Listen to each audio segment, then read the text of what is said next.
जो चीज़ मैं कह रहा था कि देखा जो नेटवर्क है उसमें तुम लोगों को क्या क्या पता है जरा बताओ। इक्विवेलेंट रेजिस्टर्स की जानो আমাকে একটু বলো দেখি। About combination of resistances in a circuit, তার যে দুটো বেসিক ফর্মুলা আছে সেই ফর্মুলা দুটো কি তোমরা জানো যে একটা প্যারালাল কম্বিনেশন আর একটা সিরিজ কম্বিনেশন, তাই তো। one will be parallel combination result and another one will be series combination result। তাহলে প্যারালাল কম্বিনেশন অফ রেজিস্টার্স এ ইকুইভ্যালেন্ট রেজিস্টার্সটা কি হয়? In case of resistors circuit, রেজিস্ট্যান্সের সার্কিটে আমরা যখন ইকুইভ্যালেন্ট রেজিস্ট্যান্স বার করি for two or more resistors taken in series, তখন আর ইকুইভ্যালেন্টটা কি হয়? ধরো R1 R2 দুটো রেজিস্টার্স আছে, for example circuit of registers আমরা যেটা পড়বো এখন সেটা হচ্ছে সার্কিট অফ রেজিস্টার্স, তাই তো, সার্কিট অফ রেজিস্টার্স। আচ্ছা, আমরা ফার্স্ট পয়েন্ট পড়ব যে যখন দুটো রেজিস্টার্স সিরিজে থাকে, তার মানে সিরিজ কখন বলছি, কখন আমরা দুটো রেজিস্টারকে সিরিজ বলি? যখন ধরো দুটো পয়েন্ট এ আর বি দুটো পয়েন্ট, এটার মধ্যে দিয়ে ফার্স্ট রেজিস্টার্স R1 এর মধ্যে দিয়ে যে কারেন্টটা ফ্লো করছে, if we can see the same current I flowing through R2, when we can see the I current is flowing through R1 and that is only continuing through R2, then only we can say these two resistors are series। এখানে আমরা লিখতে পারি R1 and R2 are in series, R1 and R2 are in series। তাহলে যদি R1 আর R2 সিরিজে হয়, R1 আর R2 যদি সিরিজে হয় তাহলে আর ইকুইভ্যালেন্ট কত হবে? এখানে ইকুইভ্যালেন্ট রেজিস্ট্যান্স কত হবে? ইকুইভ্যালেন্ট রেজিস্ট্যান্স কত হবে বলো, কে বলবে দেখি, ঝট করে বলো। একদম তো ABCD স্টার্ট করছি, ডিসকাস করছি। What we are discussing the ABCD of the formula. কত হবে?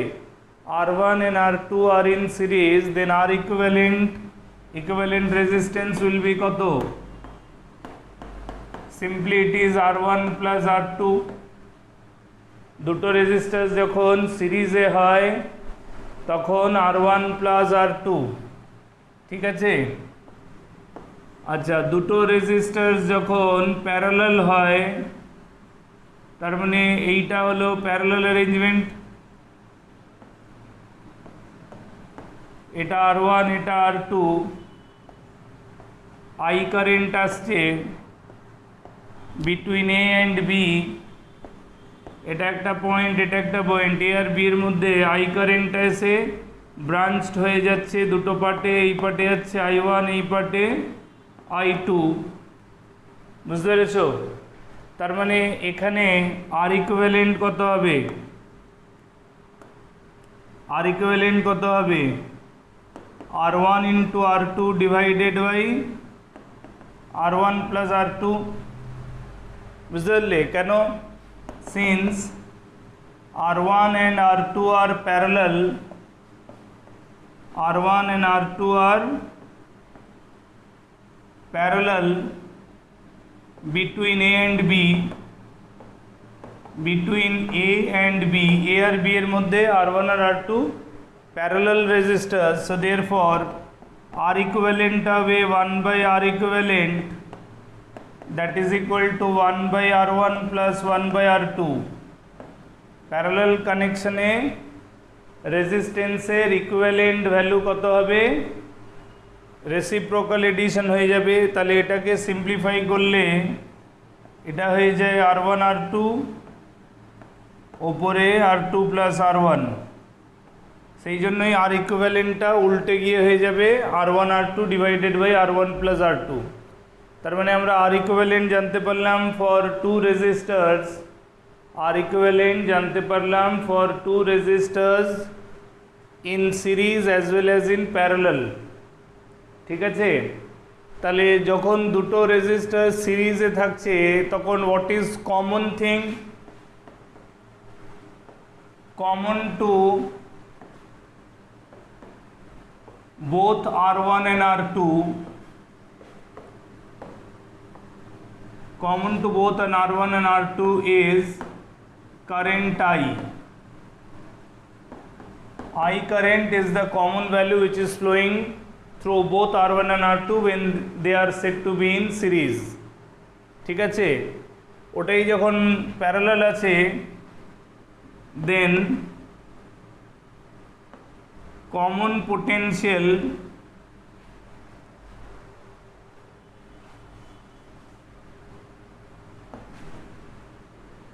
when R1 and R2 are parallel to each other,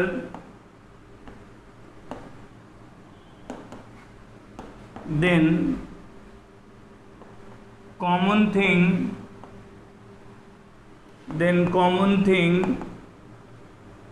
is potential difference between A and B. Common thing is potential difference between A and B. A আর B এর মধ্যে যে potential difference-টা আছে, বুঝতে পেরেছো? A আর B এর মধ্যে যে potential difference-টা আছে সেটাই কমন থাকবে। R1 এর অ্যাক্রস যা potential difference, R2 এর অ্যাক্রসেও তাই potential difference। ক্লিয়ার? বুঝতে পারছো কি না? তাহলে এই পয়েন্টটা বোঝা গেল তো যে প্যারালাল কম্বিনেশনে কি হচ্ছে আর সিরিজ কম্বিনেশনে কি হচ্ছে। ঠিক আছে,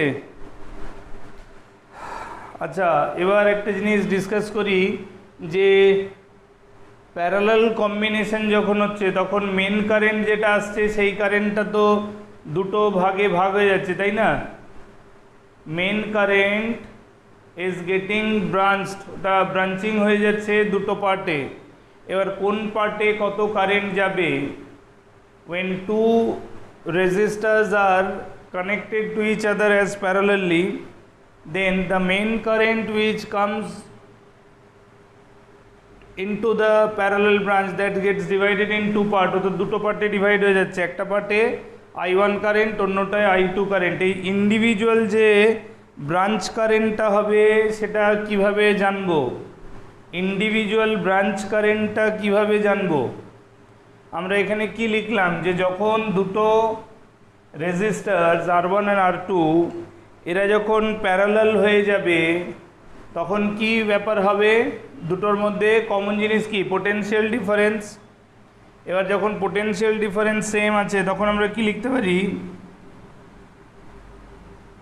পোটেনশিয়াল ডিফারেন্স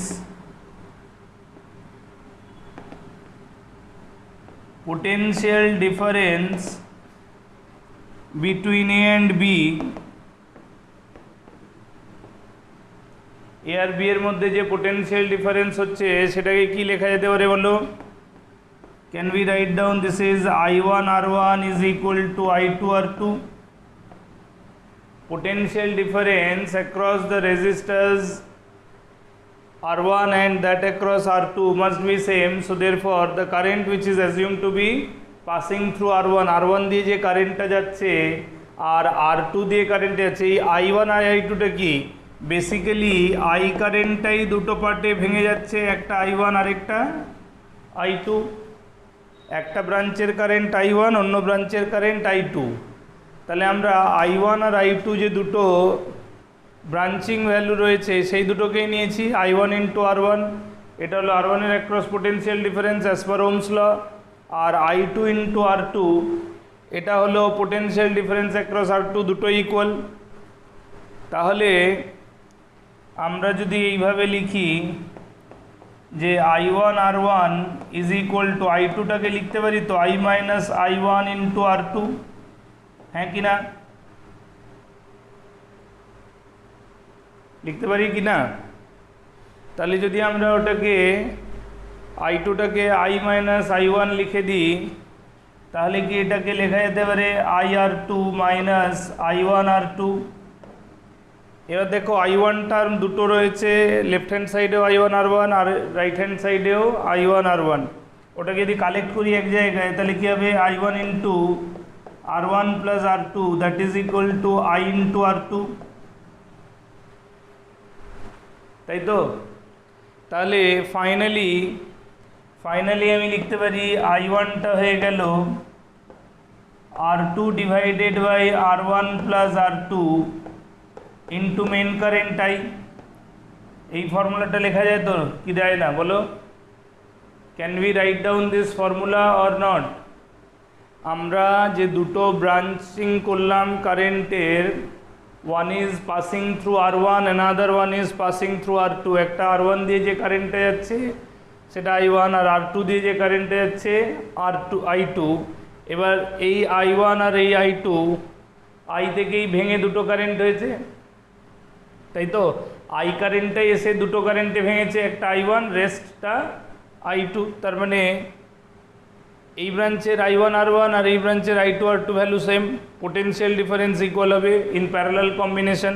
তাহলে সেটাই লিখলাম। সেখান থেকে I2টাকে আমি in term of I1 A replace করলাম। কীভাবে করলাম? I2টাকে লিখতে পারি I মাইনাস I1। তাহলে সেখান থেকে I1টাকে কালেক্ট করে এটা লিখলাম। তার মানে আলটিমেটলি কী দাঁড়ালো? আমরা জানি যে current into resistance potential difference, তো যদি I ইন্টু আর ভি হয়, তাহলে for V constant I can be written inversely proportional to resistance. এই রিলেশনটা লিখতে পারি তো নাকি? Current can be written inversely proportional to resistance কখন? যখন পোটেনশিয়াল ডিফারেন্সটা কনস্ট্যান্ট। ওহমস লতে V is equal to IR, এটার অ্যাক্রস যা পোটেনশিয়াল ডিফারেন্স এটার অ্যাক্রসও তাই। তার মানে এই ব্রাঞ্চের কারেন্ট রেজিস্ট্যান্সের সাথে ইনভার্সলি প্রপোর্শনাল হয়। সেই জন্যই তুমি দেখো I1টা যে ব্রাঞ্চের কারেন্ট তার ফর্মুলায় ভ্যালুতে যে RHS এক্সপ্রেশনটা এসছে সেটা R2 divided by R1 plus R2। মানে প্যারালালে তোমাকে এই টেকনিকটা ডাইরেক্ট তুমি ফর্মুলায় ব্যবহার করতে পারো। কীরকম? যে তুমি যে ব্রাঞ্চের কারেন্ট জানতে চাইবে সেই ভ্যালুটা হবে সেই ব্রাঞ্চের রেজিস্ট্যান্স না লিখে তার প্যারালাল ব্রাঞ্চের রেজিস্ট্যান্স নিউমারেটরে divided by sum of the two resistors values into main current I। বুঝতে পেরেছো? ঠিক একই রকমভাবে তুমি যদি I2টা লিখতে চাও তাহলে I2টাও ওইভাবে লেখা যাবে। I2 is passing through R2, তাহলে তার প্যারালাল ব্রাঞ্চের রেজিস্টার কত? R1। তাহলে R1 divided by R1 plus R2 into main current I। তাহলে দুটো প্যারালাল ব্রাঞ্চ যখন থাকবে একটা সার্কিটে, বুঝতে পেরেছো? তখন ইন্ডিভিজুয়াল প্যারালাল ব্রাঞ্চে কোন ব্রাঞ্চের কারেন্ট কত সেটা বার করানোর জন্য ফর্মুলাটা কী হবে? যে ব্রাঞ্চের কারেন্ট বার করছো তার প্যারালাল মানে তার অপোজিট ব্রাঞ্চের resistance divided by sum of the two parallel resistors into main current. মনে থাকবে এই শর্টকাটটা, মানে এই ফর্মুলাটা, ডাইরেক্ট ফর্মুলাটা। ঠিক আছে? যখনই প্যারালাল থাকবে তুমি এইভাবে তো সলভ করতেই পারো, তো তাতে দুটো লাইন অন্তত তোমাকে সলভ করতে হবে। আর তুমি যদি ডাইরেক্ট এই টেকনিকটা ফলো করো তাহলে তুমি ডিরেক্টলি কোনো ব্রাঞ্চের কারেন্ট অ্যাজ পার ফর্মুলা লিখতে পারবে। সেক্ষেত্রে মাথায় কী রাখতে হবে? যে প্যারালাল কম্বিনেশনে current and resistance are inversely proportional to each other provided potential difference V is constant. সেক্ষেত্রে যে ব্রাঞ্চের কারেন্ট লিখবে তার অপোজিট ব্রাঞ্চের resistance divided by sum of the resistors into the main current. বুঝতে পারছো? ক্লিয়ার হচ্ছে কি হচ্ছে না? হ্যাঁ কি না দুটোই বলবে। দুটো তো নয়, যে কোনো একটা বলবে। দুটো একসাথে বললে কী করে হবে? একটু নয়েজ কি বেশি আছে? হ্যাঁ, এক্সটার্নাল নয়েজ কি একটু বেশি শুনতে পাচ্ছ? হ্যাঁ, ঠিক আছে, ঠিক থাকলে ভালো, আর না ঠিক থাকলেই গন্ডগোল। এটা বুঝলে, এটা বুঝলাম যে প্যারালাল কম্বিনেশন হলে আমরা কি করতে পারবো, কোনো একটা ব্রাঞ্চের কারেন্ট কত হবে সেটা অন্য ব্রাঞ্চের রেজিস্ট্যান্সের রেসপেক্টে বলতে পারবো। কিন্তু ধরো কখনো এরকম হলো যে একটা পয়েন্টে এসে তিনখানা প্যারালাল ব্রাঞ্চ হয়ে গেল,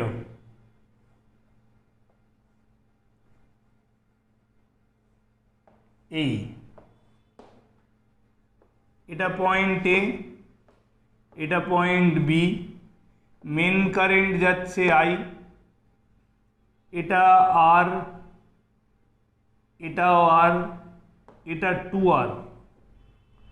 এবার ধরো স্পেসিফিক্যালি এই 2R ব্রাঞ্চে কত কারেন্ট, আমি আই ড্যাশ ধরলাম, আমি ধরো শুধু এই আই ড্যাশটা জানতে চাইছি, বলো দেখি কত হবে।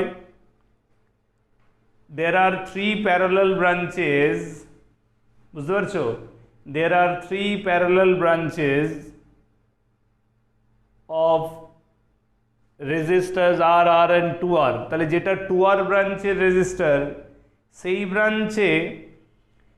ব্রাঞ্চে আমার কারেন্টের ভ্যালুটা জানা দরকার। ধরো অ্যাজ পার রিকোয়ারমেন্ট পার্টিকুলারলি ওই ব্রাঞ্চে এই কারেন্টটা জানতে চাইছি, বা ধরো কোশ্চেনে জানতে চাইছি ওই ব্রাঞ্চের কারেন্টটাই কত, মানে ডাইরেক্ট বার করতে বলছে, বা ধরো দরকার আছে for example what ever it is, তাহলে সেক্ষেত্রে আমি এই মেন কারেন্টটা জানি, ধরো আইটা জানি, তাহলে আমি আই ড্যাশটা কীভাবে বার করব, কত হবে আই ড্যাশ, কে বলবে, কে বলতে পারবে ভ্যালু অফ আই ড্যাশ কত হবে? ভ্যালু অফ আই ড্যাশ আমার এখানে কত হবে কে বলতে পারবে? কে বুঝেছে এর আগের টেকনিকটা, যে যখন দুটো রেজিস্টার্স প্যারালালি কানেক্টেড আছে, তখন কোনো একটা ব্রাঞ্চের কারেন্ট জানার জন্য আমি কি ইউজ করছিলাম, তার অপোজিট প্যারালাল ব্রাঞ্চের resistor divided by sum of the resistors of parallel branch into main current, তাই ছিল তো কনসেপ্টটা। তো এখানে তো রিকোয়ার্ড ব্রাঞ্চটাকে বাদ দিলেও দেয়ার আর 2 more ব্রাঞ্চেস, রিকোয়ার্ড ব্রাঞ্চটাকে আমি যদি বাদও দিই তাহলে এটার ছাড়াও তারপর দুটো ব্রাঞ্চ আমার, তো আমরা টেকনিক্যালি যে কনসেপ্টটা শিখেছি ওটা তো দুটো ব্রাঞ্চ, এখানে তো 3খানা ব্রাঞ্চে, তাহলে কি হবে, আমরা এই 3টে ব্রাঞ্চকে কি সিম্পলিফাই করে দুটো ব্রাঞ্চ করে নিতে পারবো না?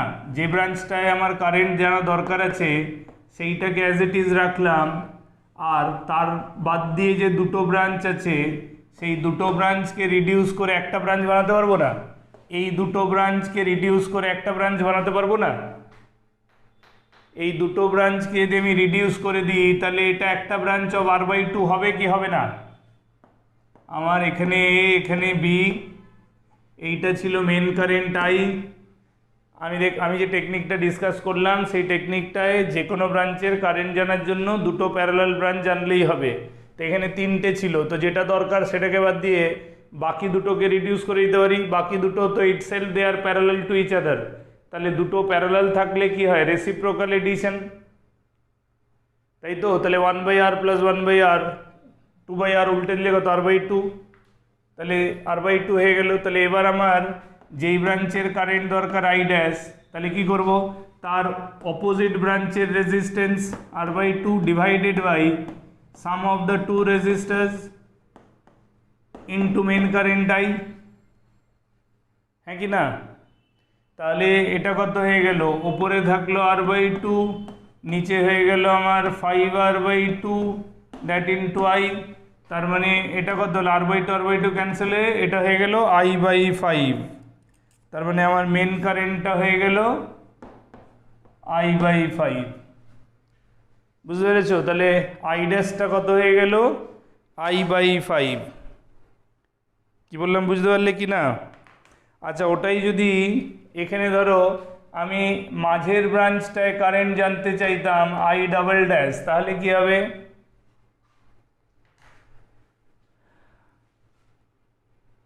I ডবল ড্যাশ তাহলে কি হবে? মাঝের ব্রাঞ্চটায় যদি কারেন্ট জানতে চাই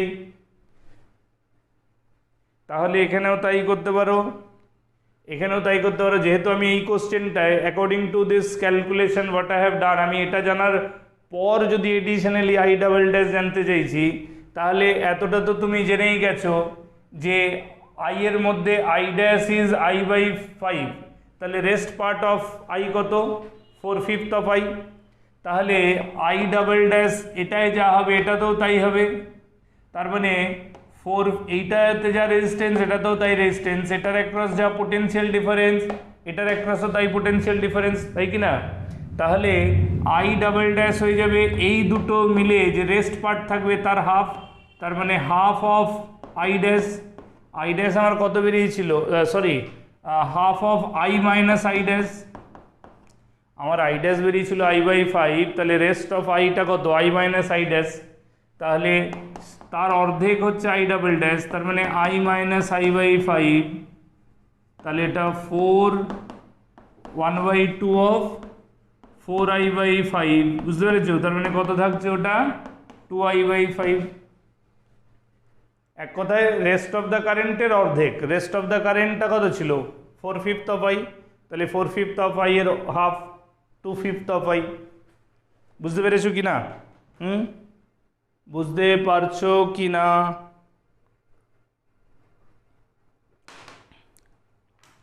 কে বুঝতে পারলি না একবার বলো, কে বুঝতে পারোনি? কেউ কি আছো তোমাদের মধ্যে যে বুঝতে পারোনি? এরকম তো হওয়ার চান্সেস খুব কম। দেখি এইটার ওপরই আবার আরেকটা জিনিস জিজ্ঞেস করি, তাহলে বোঝা যাবে যে কত এই ক্যালকুলেশনগুলোই তো প্রবলেমে করার সময় তোমরা ঘাবড়ে যাও, তাই না? তখন আর ক্যালকুলেশন আর এগোয় না। আবার কি আই কারেন্ট নিলাম, এবার নিলাম এটা আর, এটা 2R, এটা 4R, ঠিক আছে? এবার আমি এই মাঝের পার্টটায় I ড্যাশ এইটা কারেন্ট জানতে চাইছি। দেখি কে আমাকে ঠিক আনসার বলতে পারে, কে আমায় ঠিক আনসারটা বলে দিতে পারে। দেখি দেখি ঝট করে করো। Who can be the one giving the correct answer at first? তাই তো? আচ্ছা, এখানে আরেকটা জিনিস করে যেতে পারি, যেহেতু সব ব্রাঞ্চগুলো তোমার কি বলে প্যারালাল, তাহলে এখানে একটা রেজিস্ট্যান্সের রেশিও আছে তো 1:2:4, তাই না? 1:2:4, কারেক্ট। তাহলে রেজিস্ট্যান্স রেশিওটা আমি যদি এরকম দেখি R1:R2:R3, R1:R2:R3, সেটা কত আছে? 1:2:4,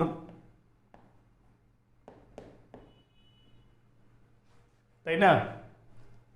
1:2:4। তাহলে কারেন্টের রেশিও আমি যদি এরকম ধরি, এইটায় I1, এটায় ধরো I ড্যাশ বা I2 ধরে নিই, ঠিক আছে?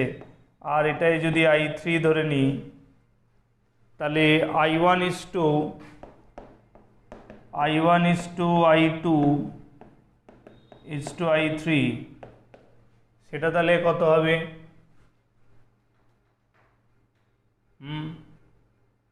বলো।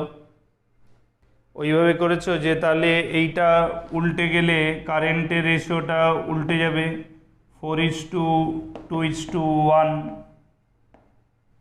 so that the values should remain constant। তাহলে টোটাল পার্ট হয়ে গেল প্রপোর্শনালি কনস্ট্যান্ট, এটা 7 parts, it is 2/7 of I। সেটাই করেছো কি না? দেখো কেউ কিছু বলে না, হ্যাঁও বলে না, নাও বলে না।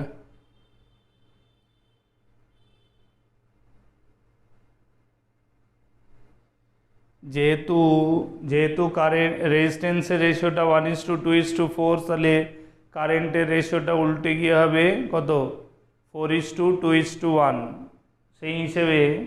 সেই হিসেবে আমরা মাঝের কারেন্ট I2টাকে বলতে পারি this is 2 divided by sum of total that into main current. Yes, you can say in that way. Even if you want to check it in other way, আমি যেমন I2টা বার করতে চেয়েছি, তাহলে তুমি যদি I2টাকে রেখে বাকি দুটোকে রিডিউস করে দাও তাহলেও হয়ে যাবে, যেমনভাবে এর আগের টেকনিকটা বোঝালাম। তাহলে সেক্ষেত্রে এই সার্কিটের ইকুইভ্যালেন্ট কী হবে, একটা ব্রাঞ্চ থেকে যাবে যেটা কিনা 2R রেজিস্ট্যান্সের, যেটাই আমি সোকল্ড I2 রাখছি, আর আরেকটা ব্রাঞ্চ যেটা হবে that will be the branch after reduction of R and 4R। তা R আর 4Rটাকে বিং প্যারালাল এটাকে রিডিউস করলে এটা কত হবে, এটা হবে 4R/5, এটা হয় 4R/5। তাহলে এইভাবেও যদি দেখো তাহলে I2টা কত হয়ে যাবে, I2 হয়ে যাবে 4R divided by 5 divided by 2R plus 4R/5 that into main current I। ঠিক আছে, if you want to say it in this way, then the simplification suggests that it is 4R/5 in the numerator whole divided by 10 plus 4 14R/5 that into I। তো yes, it is 2I/7 only। তো যেভাবেই করো ওটাই আসবে। either you can split the current in the ratio reverse ratio reciprocal to the ratio of resistors। ঠিক আছে, রেজিস্টারে যা রেশিও থাকবে তার রেসিপ্রোকাল, কারণ ইনভার্স রিলেশন হবে না, current is inversely proportional to resistance. সেই হিসেবে যে কোনো একটা ব্রাঞ্চের যে ব্রাঞ্চেরই দেবে সেই ব্রাঞ্চের রেশিওটা টোটালের রেসপেক্টে আর্গুমেন্ট করতে হবে, ওর আদারওয়াইজ যে ব্রাঞ্চটাকে আমরা কারেন্ট জানতে দিচ্ছি সেটাকে রেখে বাকি দুটোকে রিডিউস করে নিলেও একই আসবে। ঠিক আছে, ওম প্রকাশ অ্যান্ড আগ্নিক বুঝতে পেরেছ? হ্যাঁ, ক্লিয়ার হয়েছে কি না? একদম বেসিক কনসেপ্ট আমরা ডিসকাস করছি। ফাইন।